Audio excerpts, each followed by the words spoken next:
Roma pasal 6. Jika demikian, apakah yang hendak kita katakan? Bolehkah kita bertekun dalam dosa supaya semakin bertambah kasih karunia itu? Sekali-kali tidak. Bukankah kita telah mati bagi dosa? Bagaimanakah kita masih dapat hidup di dalamnya? Atau tidak tahukah kamu bahwa kita semua yang telah dibaptis dalam Kristus telah dibaptis dalam kematiannya? Dengan demikian, kita telah dikuburkan bersama-sama dengan Dia oleh baptisan dalam kematian, supaya sama seperti Kristus telah dibangkitkan dari antara orang mati oleh kemuliaan Bapa, demikian juga kita akan hidup dalam hidup yang baru. Sebab jika kita telah menjadi satu dengan apa yang sama dengan kematiannya, kita juga akan menjadi satu dengan apa yang sama dengan kebangkitannya. Karena kita tahu bahwa manusia lama kita telah turut disalibkan, supaya tubuh dosa kita hilang kuasanya, agar jangan kita menghambakan diri lagi kepada dosa. Sebab siapa yang telah mati, ia telah bebas dari dosa. Jadi jika kita telah mati dengan Kristus, kita percaya bahwa kita akan hidup juga dengan Dia. Karena kita tahu bahwa Kristus sesudah Ia bangkit dari antara orang mati, tidak mati lagi. Maut tidak berkuasa lagi atas Dia, sebab kematiannya adalah kematian terhadap dosa, satu kali dan untuk selama-lamanya, dan kehidupannya adalah kehidupan bagi Allah. Demikianlah hendaknya kamu memandangnya, bahwa kamu telah mati bagi dosa, tetapi kamu hidup bagi Allah dalam Kristus Yesus.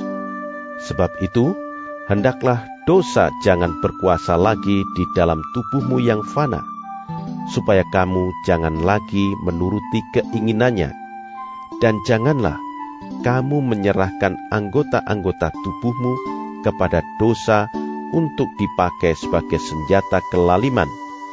Tetapi serahkanlah dirimu kepada Allah sebagai orang-orang yang dahulu mati, tetapi yang sekarang hidup. Dan serahkanlah anggota-anggota tubuhmu kepada Allah untuk menjadi senjata-senjata kebenaran. Sebab kamu tidak akan dikuasai lagi oleh dosa, karena kamu tidak berada di bawah hukum Taurat, tetapi di bawah kasih karunia.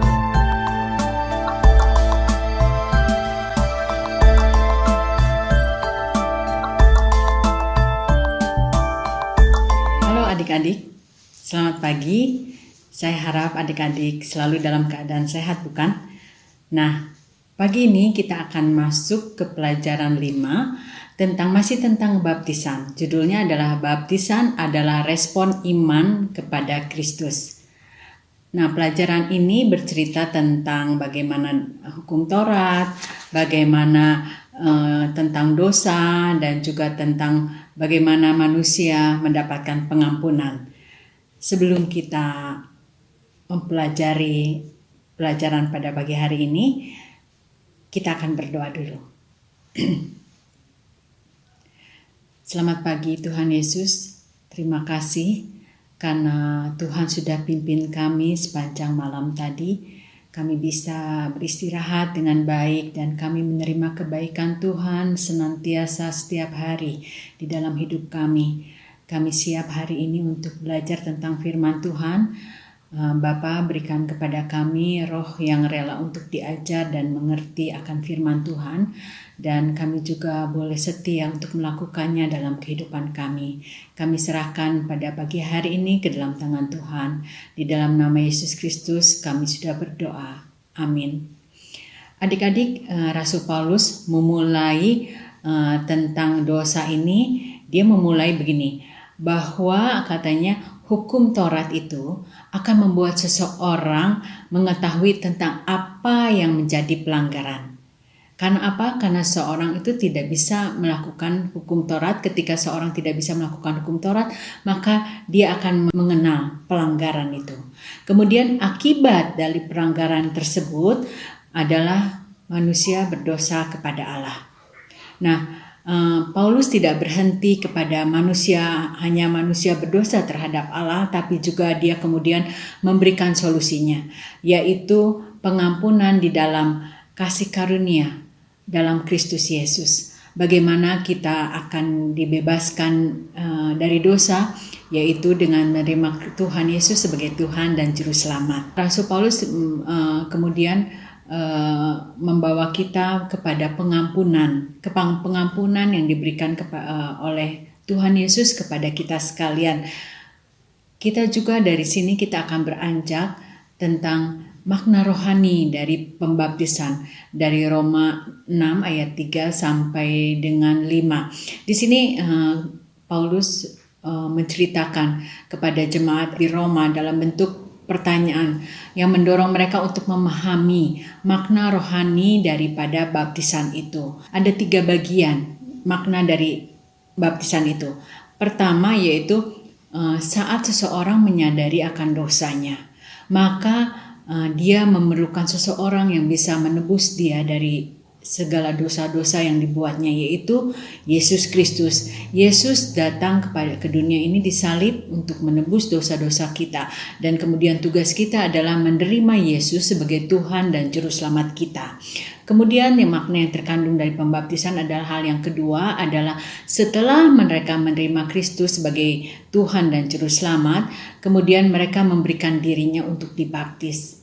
Kenapa untuk dibaptis? Karena dibaptis adalah lambang di mana orang-orang bisa melihat bahwa dia sudah ditebus, sudah menerima pengampunan, dan kemudian juga baptisan melambangkan bahwa dia sudah berpindah dari kehidupan yang lama menuju ke kehidupan yang baru.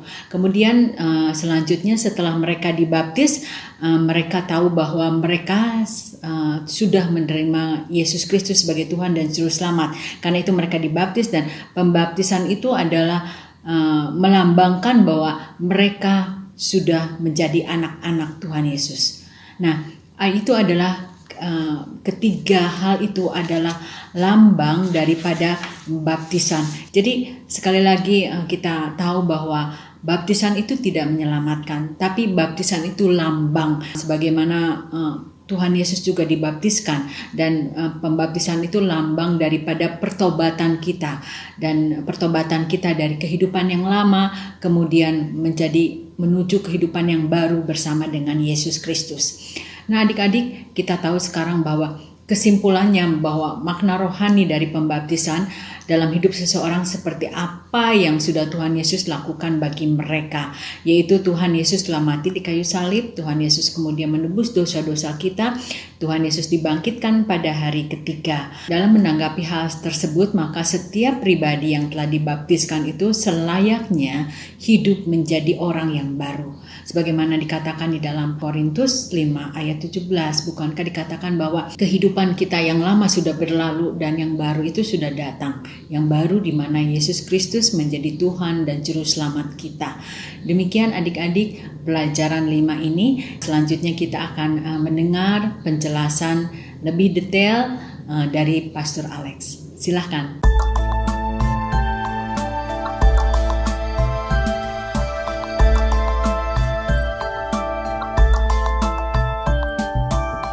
Shalom semua. Untuk tambahan pemaparan dan tambahan penerapan dari pemaparan dan penerapan untuk pelajaran kelima buku sekolah minggu LLB kita, saya mau kita semua berkonsentrasi pada Roma pasal 6 ayat ke-3 sampai 5 dan ke-8 dan ke-11. Pada tambahan pemaparan kali ini kita akan bersama-sama melihat baptisan sebagai lambang kesatuan anak-anak Tuhan, pengikut-pengikut Yesus Kristus dengan Yesus. Kesatuan dengan Yesus inilah yang adalah identitas dari kita semua sebagai pengikut-pengikut Yesus, sebagai anak-anak Tuhan. Di ayat 3, 4, dan 5, kita akan melihat baptisan sebagai lambang kesatuan kita semua dengan kematian Yesus. Di ayat yang ketiga, kita melihat baptisan dihubungkan dengan kematiannya, yaitu kematian Yesus di kayu salib. Di ayat yang keempat, kita melihat baptisan dihubungkan dengan dikuburkannya kita bersama-sama dengan Dia, yaitu dengan Yesus. Di ayat yang kelima, kita melihat baptisan dihubungkan dengan menjadi satu dengan apa yang sama dengan kematiannya, yaitu kematian Yesus. Dengan melihat ayat 3, 4, dan 5 ini, Rasul Paulus membawa kita ke ayat 8. Di ayat ini Rasul Paulus menyampaikan kita telah mati dengan Kristus, yang mana ini dilambangkan di dalam pembaptisan kita sebagai orang-orang yang sudah percaya kepada Yesus. Di ayat keempat dan kelima, kita melihat baptisan melambangkan kesatuan dengan kebangkitan Yesus. Kalau di ayat keempat bagian awal tadi, baptisan melambangkan kita telah dikuburkan bersama-sama dengan Yesus. Di bagian terakhir dari ayat keempat ini, baptisan melambangkan kita telah dibangkitkan dari antara orang mati oleh kemuliaan Bapa, seperti Bapa sudah membangkitkan Kristus. Rasul Paulus memperjelas ayat keempat ini dengan ayat kelima bagian yang terakhir, di mana Rasul Paulus menulis, kita juga akan menjadi satu dengan apa yang sama dengan kebangkitannya, yaitu kebangkitan Yesus. Dari ayat yang keempat dan kelima tadi, Rasul Paulus membawa kita ke ayat yang ke-8, di mana baptisan melambangkan. Di ayat yang ke-8 bagian pertama tadi adalah kita telah mati dengan Kristus. Kemudian di ayat ke-8 bagian yang terakhir adalah bahwa kita hidup juga dengan Kristus. Jadi kita mati dengan Kristus dan kita hidup juga dengan Kristus dilambangkan di dalam pembaptisan. Di ayat yang ke-6 kita melihat Rasul Paulus memperjelas apa yang dimaksud dengan baptisan sebagai lambang kesatuan kita, anak-anak Tuhan, pengikut-pengikut Yesus, dengan Yesus, bukan dengan Adam. Firman Tuhan mengatakan manusia lama kita telah turut disalibkan. Dari Roma pasal 5 kita melihat bahwa yang dimaksud manusia lama itu adalah Adam, yaitu manusia yang berdosa, manusia yang mengalami kematian, sebagaimana disampaikan Rasul Paulus di Roma pasal 5 ayat 12, 14, dan 17. Adam adalah manusia yang mengalami penghakiman dan penghukuman, sebagaimana disampaikan di ayat ke-16 dan 18. Manusia Adam inilah yang dilambangkan di dalam pembaptisan kita sebagai manusia yang kita tinggalkan, yang kita tidak bersatu dengan. Yang kita bersatu dengan adalah Yesus, di mana di dalam persatuan kita dengan Yesus ada kasih karunia, seperti tertulis pada Roma pasal 5 ayat 15, 16, dan 18. Ada pembenaran seperti ditulis di ayat 17 dan 19. Di dalam persatuan dengan Yesus ada hidup, seperti tertulis pada ayat yang ke-17. Pembaptisan juga melambangkan kesatuan kita dengan Yesus, bukan dengan Adam, dengan Yesus sebagai manusia baru, meninggalkan Adam yang adalah manusia lama. Di ayat yang ke-11, Roma pasal 6, Paulus menunjukkan juga bahwa pembaptisan adalah lambang kesatuan kita dengan kekudusan, bukan dengan dosa. Di ayat 11 bagian awal, Rasul Paulus menunjukkan bahwa kita anak-anak Tuhan telah mati bagi dosa. Artinya dosa hilang kuasanya atas tubuh kita, sebagaimana disampaikan di ayat yang ke-6. Di ayat yang ke-6 juga disampaikan kita yang lama yang telah mati tidak lagi menghambakan diri kepada dosa. Untuk itu di ayat 12 Rasul Paulus mengatakan jangan lagi menuruti keinginan dosa. Di ayat yang ke-11 ini di bagian terakhir Rasul Paulus menyampaikan bahwa kita hidup bagi Allah dalam Kristus Yesus. Kita di sini adalah manusia baru, termasuk di dalam hidup bagi Allah dalam Kristus Yesus adalah kita menyerahkan anggota-anggota tubuh kita kepada Allah untuk menjadi senjata-senjata kebenaran. Pada saat kita menyerahkan tubuh kita kepada Allah, artinya kita dikuduskan, artinya kita dipisahkan oleh Allah untuk menjadi alat Allah. Pada saat kita dipisahkan oleh Allah demi kepentingan Allah, itulah yang dinamakan kita dikuduskan. Baptisan melambangkan kesatuan kita dengan kekudusan, bukan dengan dosa. Baptisan juga adalah kesaksian iman kita kepada Yesus. Di ayat 3 kata dibaptis, bahasa aslinya yaitu bahasa Yunaninya adalah baptizo, artinya diselamkan. Pada saat anak Tuhan diselamkan, saat itulah dia sedang memberikan kesaksian kepada seluruh dunia bahwa Yesus mati dan dikuburkan. Jadi pada saat anak Tuhan diselamkan, dia menunjukkan bahwa dia percaya bahwa Yesus mati, dikuburkan, diselamkan seperti dikubur. Tindakan menyelamkan itu seperti tindakan menguburkan. Itulah lambangnya. Kata baptiso tadi bukan hanya diselamkan, tapi juga diangkat kembali dari air. Pada saat anak Tuhan mengalami baptisan, dia diangkat kembali dari dalam air ke permukaan air.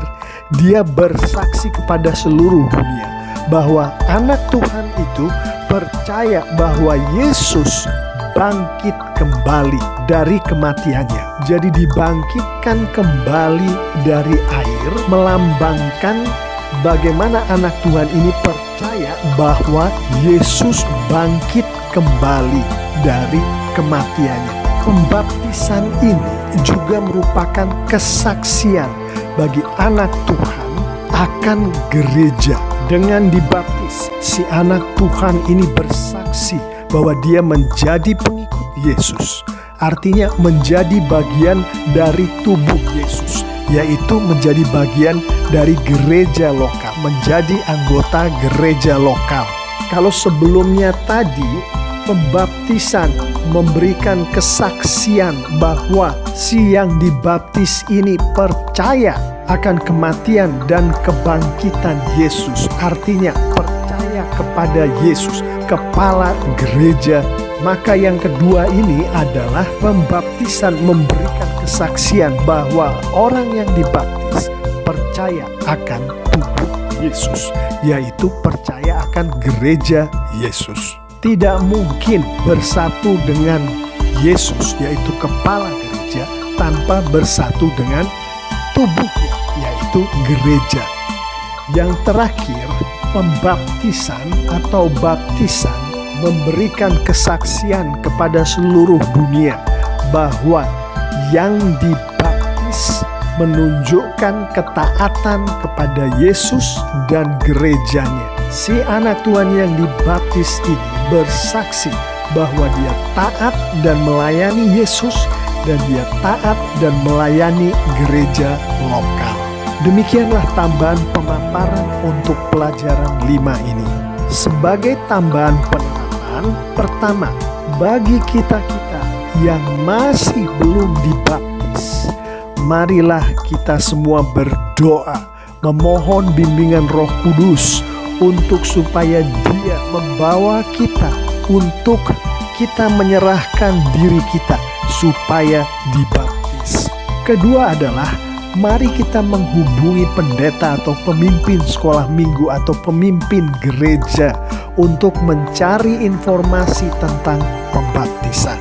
Itu saja dulu 2 penerapan sederhana sebagai tambahan dari penerapan untuk pelajaran 5 ini.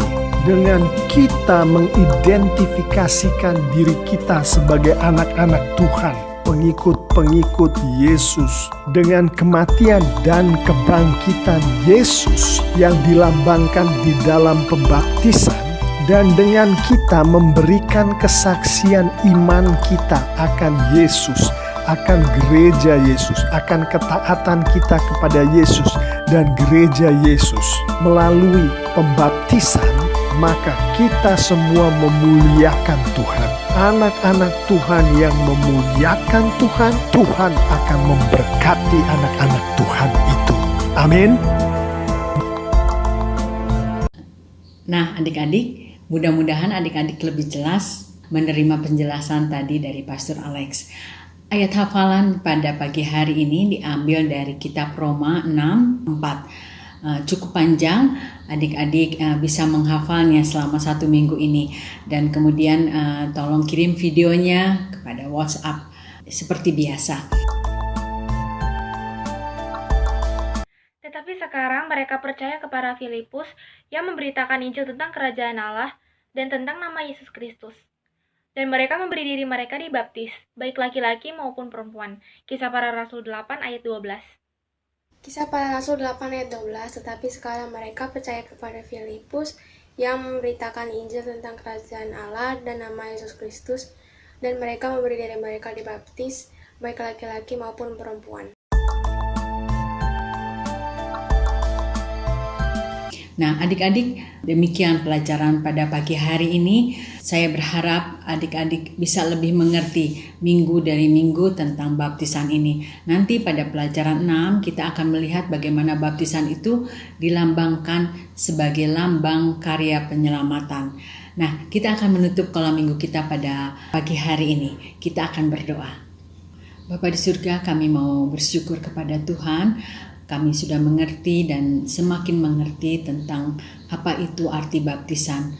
Tolong kami Tuhan, berikan kepada kami juga hikmat dan juga berikan kepada kami pengertian untuk senantiasa mengerti setiap firman Tuhan yang diajarkan kepada kami. Dan kami juga berdoa bahwa kiranya setiap orang yang belum, adik-adik kami yang belum menerima Tuhan Yesus sebagai Tuhan dan Juru Selamat, mulai tergerak hatinya Tuhan untuk menerima Engkau sebagai Tuhan dan Juru Selamat dan kemudian bisa dibaptiskan. Kami mau bersyukur untuk karya keselamatan Tuhan di kayu salib. Tuhan Yesus, kami berdoa Tuhan menyertai kami sepanjang minggu depan dengan segala aktivitas kami. Kami percaya kasih karunia dan kebaikan Tuhan senantiasa menyertai kami. Terima kasih Bapa, di dalam nama Yesus Kristus kami berdoa. Amin. Adik-adik, sampai minggu depan. Bye.